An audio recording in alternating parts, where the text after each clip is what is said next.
Apa sebenarnya yang dicari Luffy? Harta karun yang bernama One Piece, atau sesuatu yang lebih besar daripada emas dan kekayaan? Kita tidak pernah tahu apa itu One Piece. Apa yang sebenarnya diinginkan Luffy? Apa mimpi Luffy?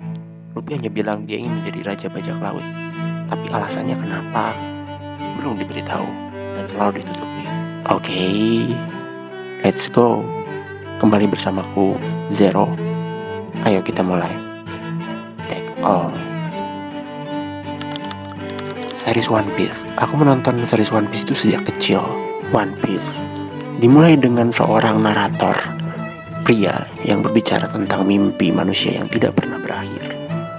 Dimulai dengan seorang raja bajak laut, ya, Goldie Roger atau Gold Roger. Orang-orang di awalnya menyebutnya kayak gitu. Sebenarnya namanya Goldie Roger. Gold Roger tuh bilang sebelum mati kayak pertanda gitu, kayak dia memulai sebuah era baru dengan kata-kata, harta karunku, jika kalian menginginkannya, akan kuberikan. Carilah, kutitipkan semua harta karun itu di sana. Iya, di sana. Kemudian era bajak laut pun dimulai. Di dunia One Piece, di series ini semuanya berawal dari titik gila di mana eksekusi raja bajak laut Goldie Roger, atau di awalnya kita menyebutnya Gold Roger. Ini pemicu awal dari dimulainya sebuah era yang disebut era bajak laut, di mana semua orang berbondong-bondong untuk menjadi bajak laut, untuk menggapai mimpinya, meraih kekuasaan, kekuatan, kekayaan. Disinilah era bajak laut. Tapi dunia One Piece itu tidaklah kecil. Dunia One Piece itu sangat luas. Di dunia yang seluas ini, di struktur yang sudah ada di One Piece itu sendiri, ada yang namanya Sekai Seifu, pemerintah dunia. Pemerintah dunia ini didirikan oleh 20 kerajaan. Yang terbaru ada Imu, ada Gorosei, dulu 5 orang tua yang kita kenal di awal-awal cerita. Siapa 5 orang tua ini? Tiba-tiba muncul begitu saja. Lalu kemudian kita diperkenalkan pada Angkatan Laut. Angkatan Laut yang merupakan kaki dan tangan dari pemerintah dunia itu sendiri, yang mengatur rules, yang menegakkan keadilan di dunia One Piece. Kemudian kita diperkenalkan bajak laut kecil di Greenland. Kemudian kita mulai menuju kepada Shichibukai, 7 admiral lautan ini. Shichibukai mengabdi juga pada Angkatan Laut dan pemerintah dunia. Dan kita dihadapkan pada Yonko, bajak laut besar yang menguasai teritori sebuah wilayah, di mana One Piece-nya di sini belum ada. Kita baru diperkenalkan sebuah dunia yang ada. Kemudian ada baru juga yang ingin menantang pemerintah dunia, memberi warna baru, membuat tatanan yang baru. Pasukan revolusi, Kakumegun. Jadi di antara 3 kekuatan besar ini adalah pemerintah dunia yang diwakili Angkatan Laut sebagai kaki dan tangannya. Mungkin ada sebagian ada yang bilang kayak Angkatan Laut ada yang berbeda dengan pemerintah dunia. Tapi ya bagaimanapun Angkatan Laut itu, Kaigun ini tetap bagian dari pemerintah dunia. Mereka adalah wajah dari pemerintah dunia. Meskipun ada sisi-sisi gelap seperti Cyberpol yang menjalankan misi-misi mata-mata yang sangat-sangat senyap. Bagaimana kita bisa melihat Lucy menyamar bertahun-tahun sebagai tukang kapal di Garilla Company untuk mendapatkan Pluton, desain Pluton. Dia bisa menyamar bertahun-tahun. Itu tugas intelijen. Di bagaimanapun pemerintah dunia ini sudah sangat lengkap. Dia memiliki alat-alat yang sangat lengkap, dari mulai intelijen, tentara, kekuasaan, sistem pemerintahan yang terpusat. Semuanya sudah lengkap. Ini pemerintahan absolut yang tersentralisasi, yang sangat terpusat. Kemudian ada orang-orang yang ingin merasa bebas, ingin mempunyai mimpinya sendiri, ingin menggapai kekuatannya sendiri, ingin menggapai kekayaan, ingin menggapai kekuasaan, gapai semua mimpi mereka dengan cara mereka sendiri. Hal yang tidak terakomodasi oleh pemerintah dunia itulah mereka lah yang disebut Kaizoku, bajak laut. Mereka yang menginginkan One Piece. Kita kemudian mengenal 4 sistem Yonko. 4 Yonko awal seperti Shirohige, Kaido, Big Mom, dan Shanks. 4 kekuatan besar yang bisa dibilang mewakili 4 arah mata angin. 4 kekuatan ini, 4 Kaizoku ini juga mewakili sisi lain. Kemudian ada juga Shichibukai. Walaupun Shichibukai ini bisa dibilang salah satu penyeimbang dunia. Inilah dunia One Piece yang terbentuk. Ada 3 kekuatan: pemerintah dunia, bajak laut, dan pasukan revolusi. Sebenarnya di awal-awal kita diperkenalkan Shichibukai sebagai penyeimbang, tapi Shichibukai ini tetap di pihak pemerintah dunia. dengan hak-hak khusus, bajak laut dengan hak-hak khusus. Di awal-awal kita diperkenalkan krokodil, kemudian Doflamingo, Mihawk, dan lain-lain, hingga bawah Hancock, dan yang paling terakhir diperkenalkan Jinbe, yang membuat masalah di awal-awal dengan Nami lewat Arlong, karena Arlong harus dibuang ke East Blue supaya tidak membuat masalah di Greenland. Inilah struktur dunia One Piece. Bagaimana sistem pemerintahan ini, struktur pemerintahan ini menghasilkan ketidakadilan di sekitarnya. Ada 3 fokus poin di dunia One Piece ini. Yang pertama tuh order, tatanan. Mereka tuh ingin membuat tatanan yang seimbang, membuat keadilan yang seimbang gitu. Kamilah penguasa. Pemerintah dunia ingin menetapkan kekuasaannya mereka. Kemudian ada orang-orang yang ingin bebas dan tidak mau terkekang dengan itu semua. Itu tidak adil bagi mereka. Kayak ada hal yang tidak terwadahi oleh pemerintah dunia. Kemudian ada orang yang paling baru sebenarnya. Jika bajak laut itu mengambil celah yang tidak diisi oleh pemerintah dunia, ada Kakumegun. Kakumegun ini ingin mengganti tatanan dunia yang sudah ada, pasukan revolusi ini. Walaupun dulu kita pikir Dragon itu punya kekuatan yang sangat luar biasa gitu. Ternyata Dragon itu hanya orang yang merasa tersakiti dan tidak puas dengan pemerintah yang ada. Di awal-awal Dragon sangat payah sekali. Di Arc God Valley ditunjukkan bahwa Dragon itu tidak seheroik itu. Pemerintah dunia itu mengendalikan tatanan dunia, mengendalikan kontrol, memegang kendali, mengatur bahkan setiap informasi, sejarah, dan juga setiap kehidupan dan aspek yang dari yang paling terkecil sampai pemerintah dunia diatur sedemikian rupa. Walaupun ini hanya menguntungkan sebagian besar pihak dan hanya menguntungkan orang-orang yang disebut Tenryubito, bangsawan yang dibentuk oleh 20 kerajaan itu, dan juga Gorosei di dalamnya, juga Imu terbaru di dalamnya. Tapi pemerintah dunia itu sebenarnya menginginkan tatanan yang teratur. Mereka adalah pemenang yang sudah mengalahkan seseorang yang mungkin bisa sebut Joy Boy atau apapun yang dinamakan, kayak White Century, abad yang hilang, kerajaan kuno. Ini semua yang telah dikalahkan oleh pemerintah dunia dan mereka mendirikan satu pemerintahan terpusat. Dan inilah aturan yang mereka sudah bentuk.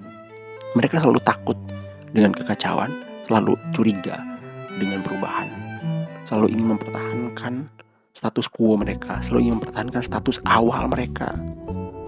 Inilah pemerintah dunia. Tapi ada orang-orang, segelintir orang mungkin, yang ingin bebas, yang tidak ingin terkekang. Mereka jadilah bajak laut, Kaizoku.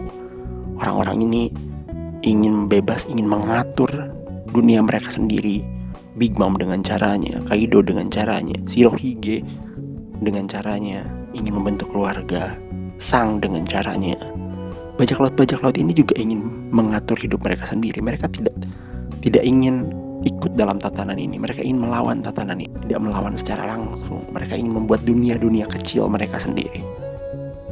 Kemudian Kakumegun inilah yang paling mereka melawan langsung pada pemerintah dunia. Mereka ingin menggulingkan, revolusi, menggantikan pemerintah dunia itu sendiri. Pemerintah dunia dengan sistemnya ini membuat sangat tidak adil. Bagaimana Alabasta diperlakukan, bagaimana Dressrosa diperlakukan karena sistem-sistem ketidakadilan ini.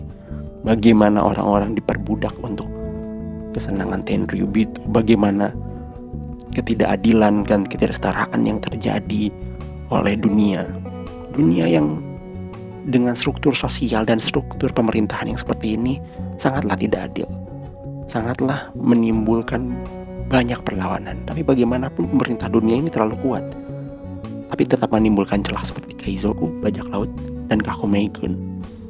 Inilah mulai konfliknya di sini. Kita menyaksikan bahwa Otama yang kelaparan, kita menyaksikan rakyat-rakyat boneka dari Dressrosa yang dijadikan mainan karena Doflamingo.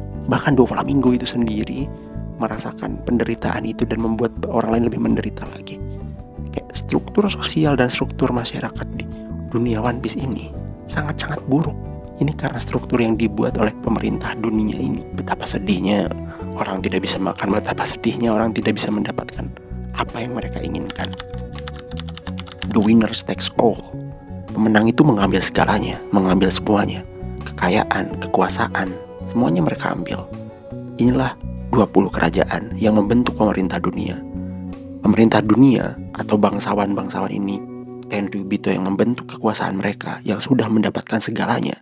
Mereka tidak mungkin ingin mengembalikan kembali kekayaan mereka. Tidak mungkin ingin membagi rata dan menyamaratakan mereka semua. Mereka berdarah-darah melawan kerajaan kuno mungkin. Bagaimanapun, pemerintah dunia, Tenryubito, Im-sama, Gorosei akan mencegah dengan segala cara untuk tidak mengembalikan lagi apa yang telah mereka dapatkan. Caranya bagaimana? Mereka membentuk sistem, mereka membuat tentara, mereka membuat intelijen, mereka membuat aturan, mereka mendirikan proyek-proyek besar, mereka meneliti, membuat penelitian hingga membuat mereka lebih kuat lagi. Hingga tidak ada yang sanggup menandingi kekuatan pemerintah dunia ini. Dunia sudah dikendalikan, dunia One Piece sudah sudah dikendalikan, sudah digenggam oleh pemerintah dunia.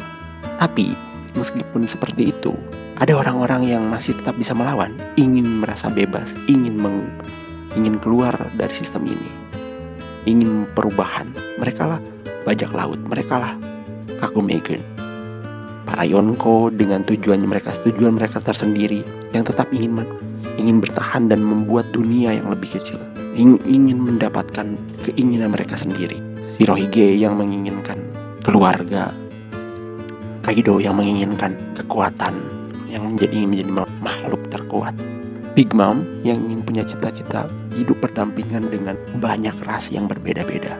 Kemudian Sang yang mungkin tujuannya paling masih misterius. Sejauh ini dia hanya bersantai-santai dan bersenang-senang saja, tidak menunjukkan pergerakan yang terlalu mencolok. Yang Yonko terbaru pun kayak Kurohige, yang jelas mungkin dia ingin menantang tatanan dunia kembali, sama seperti ayahnya Roxy Sebek. Sebek adalah satu-satunya orang yang ingin menggulingkan pemerintah dunia, karena nggak ada sekalipun itu Roger. Dia hanya menginginkan kebenaran dari dunia ini, One Piece. Dia mendapatkan One Piece melalui Rod Poneglyph dan akhirnya dia mendapatkan One Piece. Tapi ending di ujung One Piece pun, setelah dia mendapatkan, dia tahu apa yang terjadi pada dunia, dia tetap belum bisa mengambil tindakan apapun. Jadi sebenarnya One Piece itu apa? Tatanan di dunia One Piece itu sudah sangat terstruktur. Pemerintah dunia tidak bisa lagi mentoleransi yang namanya kesetaraan. Bagaimana semua orang tidak diperlakukan setara. Tenryubito itu di atas segalanya. Para bangsawan yang sudah menang ini sudah mengambil segalanya. Dunia ini milik mereka. Mereka berhak atas dunia ini karena mereka yang memenangkan perang ini. Meskipun ada perlawanan seperti bajak laut dan juga Kakumegen, tapi ini belum bisa mengubahnya. Apakah One Piece merupakan sebuah jawaban dari itu semua? Akan membongkar, mengkonstruksi ulang, atau merubah struktur ulang dari dunia ini? Tidak ada yang tahu. Apakah satu kepingan itu akan mengubah dunia One Piece selamanya? One Piece, satu kepingan. Apakah kepingan dengan terbongkarnya kepingan itu, di endingnya siapapun yang mendapatkan One Piece, Luffy, Kurohige, Sang, atau siapapun, mereka yang membongkar bisa mendapatkan One Piece? Apakah dunia One Piece akan berubah?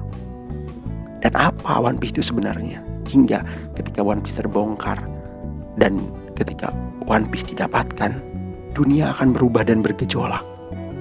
Pemerintah dunia akan takut soal itu. Tapi apa sebenarnya One Piece itu?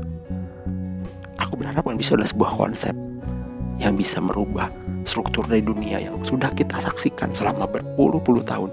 Dari masa kita kecil sampai sekarang, One Piece belum selesai. Aku ingin menyaksikan bahwa One Piece ini ingin diselesaikan. Tapi apakah endingnya ketika One Piece itu ditemukan, apakah seperti yang kita harapkan? Ataukah mungkin sebenarnya One Piece itu tidak perlu ditemukan saja? One Piece itu tidak boleh diketahui oleh orang banyak, hanya sebagian orang. Dan karakter utama kita, Luffy, yang menjadi pusat cerita, jika dia menemukan One Piece, jika dia tahu One Piece itu apa, tindakan seperti apa yang dia akan diambil, dan bagaimana caranya menggulingkan pemerintah dunia. Ada persamaan antara Empire dan juga Pirates dalam perjalanan manusia, dalam perjalanan mencari dunia baru, dalam perjalanan penaklukan dunia, kerajaan itu mendapatkan otoritas, hak, mendapatkan legitimasi, mendapatkan mandat untuk melakukan eksploitasi seluas-luas mereka, menjarah, merampok, bahkan menduduki tanah yang sudah dimiliki orang-orang lain. Mereka lakukan itu atas dasar kami punya hak untuk itu semua, kami punya hak untuk mengelola dunia ini. Apa bedanya mereka dengan bajak laut yang datang ke suatu pulau, yang mengambil dan menjarah harta-harta para penduduk bangsa dari lautan ini? Mungkin yang ingin digambarkan Oda itu, tapi One Piece itu apa? Hanya Oda yang tahu. Menurut kalian One Piece itu apa? Terima kasih.